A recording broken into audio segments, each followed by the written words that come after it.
Turkey ಇಸ್ತಂಬುಲ್ನಲ್ಲಿ ನಡೆದಂತಹ Asian power lifting ಚಾಂಪಿಯನ್ಶಿಪ್ನಲ್ಲಿ ಚಿನ್ನದ ಪದಕಗಳನ್ನು ಬಾಚಿದ ಮಂಗಳೂರಿನ ದೀಪಾ ಕೆಎಸ್, ವೆನೆಜಿಯಾ ಕಾರ್ಲೋ, ದೀಪಿಕಾ ಜಯಪುತ್ರನ್ ಅವರನ್ನ ಮಂಗಳೂರು ವಿಮಾನ ನಿಲ್ದಾಣದಲ್ಲಿ ತರಬೇತುದಾರರು, ಮನೆಯವರು, ಅಭಿಮಾನಿಗಳು ಶಾಲು ಹಾರ ಹಾಕಿ ಅಭಿನಂದಿಸಿ ಸ್ವಾಗತಿಸಿದರು. ಡಿಸೆಂಬರ್ 24ರಿಂದ 31ರವರೆಗೆ ಇಸ್ತಾಂಬುಲ್ನಲ್ಲಿ ನಡೆದ ಪವರ್ ಲಿಫ್ಟಿಂಗ್ ಚಾಂಪಿಯನ್ಶಿಪ್ನಲ್ಲಿ 14 ದೇಶಗಳ ಸ್ಪರ್ಧಾಳುಗಳು ಭಾಗವಹಿಸಿದ್ರು. 76 ಕಿಲೋಮೀಟರ್ ಮಾಸ್ಟರ್ಸ್ನ ಕ್ಲಾಸಿಕ್ ವಿಭಾಗದಲ್ಲಿ ದೀಪಾ ಕೆಎಸ್ 6 ಚಿನ್ನದ ಪದಕಗಳನ್ನು ಗೆದ್ದಿದ್ದಾರೆ. ವೆನೆಜಿಯಾ ಕಾರ್ಲೋಸ್ ಅವರು ಜೂನಿಯರ್ ಎಕ್ವಿಪ್ ವಿಭಾಗದಲ್ಲಿ 4 ಚಿನ್ನ, ಕ್ಲಾಸಿಕ್ ವಿಭಾಗದಲ್ಲಿ 4 ಚಿನ್ನ, ಬೆಂಚ್ ಪ್ರೆಸ್ನಲ್ಲಿ 2 ಬೆಳ್ಳಿಯ ಪದಕಗಳನ್ನು ಪಡ್ಕೊಂಡಿದ್ದಾರೆ. ದೀಪಿಕಾ ಪುತ್ರನ್ ಅವರು ಕಿರಿಯರ ಎಕ್ವಿಪ್ ವಿಭಾಗದಲ್ಲಿ 4 ಬೆಳ್ಳಿ, ಕ್ಲಾಸಿಕ್ ವಿಭಾಗದಲ್ಲಿ 4 ಬೆಳ್ಳಿ ಮತ್ತು ಬೆಂಚ್ ಪ್ರೆಸ್ನಲ್ಲಿ 2 ಬೆಳ್ಳಿಯ ಪದಕ ಪಡೆದಿದ್ದಾರೆ. ಅಂತಾರಾಷ್ಟ್ರೀಯ ಮಟ್ಟದ ಕೂಟದಲ್ಲಿ ಭಾಗವಹಿಸಿದ್ದು ಖುಷಿಯ ವಿಚಾರ. ಚಿನ್ನದ ಪದಕಗಳನ್ನು ಪಡೆದು ಭಾರತದ ಬಾವುಟವನ್ನ ಹಿಡಿಯೋದು ನಮ್ಮ ಪಾಲಿಗೆ ಹೆಮ್ಮೆ ಮತ್ತು ಅಪೂರ್ವ ಕ್ಷಣ. ಕಳೆದ ಬಾರಿ ಬೆಳ್ಳಿಯ ಪದಕಗಳನ್ನು ಪಡೆದಿದೆ.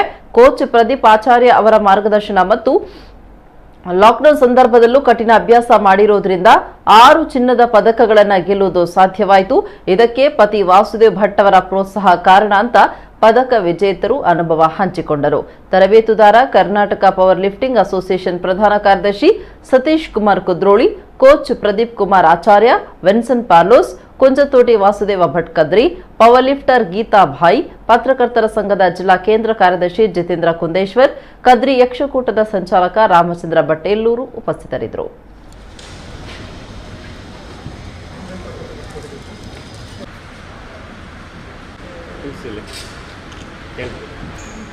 ನಾನು 26 kg ವಿಭಾಗದಲ್ಲಿ ಮಾಸ್ಟರ್ ವಿಭಾಗದಲ್ಲಿ ನನಗೆ 6 ಮೆಡಲ್ ಬಂದಿದೆ. ಇದು ಟರ್ಕಿಯ ಇಸ್ತಾಂಬುಲಲ್ಲಿ ಆರ್ಗನೈಸ್ ಆಗಿದೆ. ಇಂಡಿಯಾದ ಟೋಟಲ್ ಎಷ್ಟು ದೇಶಗಳು ಭಾಗವಹಿಸಿದೆ? ಟೋಟಲ್ 10ರಿಂದ 14 ದೇಶಗಳು. ನಾನು ಹಿಂದೆ ಕೂಡ ಕಜಕಿಸ್ತಾನಕ್ಕೆ ಹೋಗಿದ್ದೆ. ಆಗ ನನಗೆ 4 ಬೆಳ್ಳಿ ಪದಕ ಸಹ ಬಂದಿದೆ.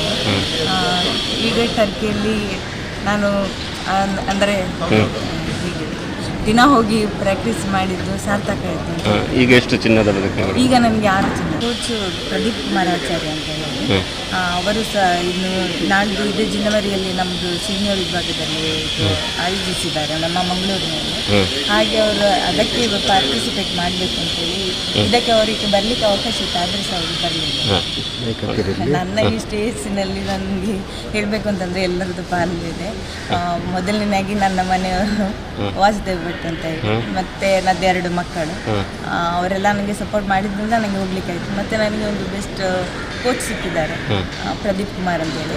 ಮತ್ತು ಎಲ್ಲರಿಗಿಂತ ಹೆಚ್ಚಾಗಿ ನಮ್ಮದು Karnataka power lifting association Satish Kumar ಅವರು ನಿಜವಾಗಿ ಎಲ್ಲರಿಗೆ ಸಹ ಒಳ್ಳೆ ಪ್ರೋತ್ಸಾಹ ಕೊಡ್ತಾರೆ, ಎಲ್ಲರಿಗೆ ಎನ್ಕರೇಜ್ ಮಾಡ್ತಾರೆ. ಅದರಿಂದಾಗಿ ನಾವು ಇದನ್ನೆಲ್ಲ ಸಾಧನೆ ಮಾಡಿದ್ದೇವೆ. ದೀಪಿಕಾ ಜಯಪುತ್ರನ್, ನಾನು ಈಗ ಸೆಂಟ್ ಅಲೋಷಿಯಸ್ ಕಾಲೇಜಲ್ಲಿ ಕಲ್ತಿರೋದು. ನನಗೆ 10 ಬೆಳ್ಳಿ ಪದಕ, 4 ಎಕ್ವಿಪ್ಡ್ ಪವರ್ ಲಿಫ್ಟಿಂಗ್, 4 ಅನ್ಎಕ್ವಿಪ್ಡ್, ಮತ್ತು ಬೆಂಚ್ ಪ್ರೆಸ್ಸಲ್ಲಿ ಎಕ್ವಿಪ್ಡ್, ಬೆಂಚ್ ಪ್ರೆಸ್ಸಲ್ಲಿ ಅನ್ಎಕ್ವಿಪ್ಡ್. ನನ್ನ ಕೋಚ್ ಬಂದು ಚಂದ್ರನಾಥ್ ಶೆಟ್ಟಿ ಮತ್ತು ಸತೀಶ್ ಕುಮಾರ್. ವೆನಿಜಿಯಾ ಕಾರ್ಲೋ. ನಾನು 69 ವಿಭಾಗದಲ್ಲಿ ಜೂನಿಯರ್ ಕ್ಯಾಟಗರಿಯಲ್ಲಿ ಭಾಗವಹಿಸಿದ್ದೆ. ಇಕ್ವಿಪ್ ಪವರ್ ಲಿಫ್ಟಿಂಗಲ್ಲಿ 4 ಗೋಲ್ಡ್, ಕ್ಲಾಸಿಕ್ ಪವರ್ ಲಿಫ್ಟಿಂಗಲ್ಲಿ 4 ಗೋಲ್ಡ್, ಮತ್ತು ಇಕ್ವಿಪ್ಡ್ ಬೆಂಚ್ ಪ್ರೆಸ್ಸಲ್ಲಿ 1 ಸಿಲ್ವರ್, ಮತ್ತು ಕ್ಲಾಸಿಕ್ ಬೆಂಚ್ ಪ್ರೆಸ್ಸಲ್ಲಿ 1 ಸಿಲ್ವರ್. ಟೋಟಲ್ ಎಷ್ಟು? ಟೋಟಲ್ 8 ಚಿನ್ನದ ಪದಕ ಮತ್ತು 2 ಬೆಳ್ಳಿಯ ಪದಕ. ಮತ್ತು ಓವರಾಲ್ ಇದು ಕ್ಲಾಸಿಕ್ ಬೆಂಚ್ ಪ್ರೆಸ್ಸಲ್ಲಿ ಜೂನಿಯರಲ್ಲಿ ಸೆಕೆಂಡ್ ರನ್ನರ್ ಅಪ್ ಅಂತ ಇದೆ.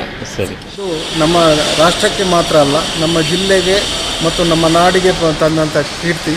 ಇಂತಹ ಕೀರ್ತಿವಂತ ಕ್ರೀಡಾಪಟುಗಳಿಗೆ ನಮ್ಮ ಸರ್ಕಾರದಿಂದ ಹೆಚ್ಚಿನ ಪ್ರೋತ್ಸಾಹದ ಅಗತ್ಯ ಇದೆ. ನಮ್ಮ ಜಿಲ್ಲಾಡಳಿತ ಮತ್ತು ರಾಜ್ಯ ಸರ್ಕಾರಗಳು ಈ ಬಗ್ಗೆ ತುಂಬ ಚಿಂತನೆಯನ್ನು ಮಾಡಬೇಕು. ಯಾವುದೇ ಒಂದು ಕ್ರೀಡೆಗೆ ಹೋಲಿಸಿದರೆ ನಮ್ಮ ಪವರ್ ಲಿಫ್ಟಿಂಗ್ ಕ್ರೀಡೆ ಪ್ರತಿ ವರ್ಷ ಪದಕಗಳ ಸರಮಾಲೆಯನ್ನೇ ಗೆದ್ದು ತರ್ತಾ ಇದೆ. ಆದರೆ ಸರ್ಕಾರದಿಂದ ನಮಗೆ ಸಿಗುವಂಥ ಪ್ರೋತ್ಸಾಹ ತುಂಬ ಕಡಿಮೆ ಇದೆ. ಇದನ್ನು ನಮ್ಮ ಎಲ್ಲ ಕ್ರೀಡಾ ಸಚಿವರಿರಲಿ ಅಥವಾ ನಮ್ಮ ಎಲ್ಲ MLAಗಳು ಮತ್ತು MP ಗಳು ಇದನ್ನು ಗಮನಿಸಿಕೊಂಡು ಕ್ರೀಡಾಪಟುಗಳಿಗೆ ಹೆಚ್ಚಿನ ಪ್ರೋತ್ಸಾಹ ನೀಡುವಲ್ಲಿ ನಮಗೆ ಸಹಾಯ ನೀಡಬೇಕಂತೇಳಿ ಈ ಸಂದರ್ಭದಲ್ಲಿ ಕೇಳ್ಕೊಳ್ತಾ ಇದ್ದೇನೆ.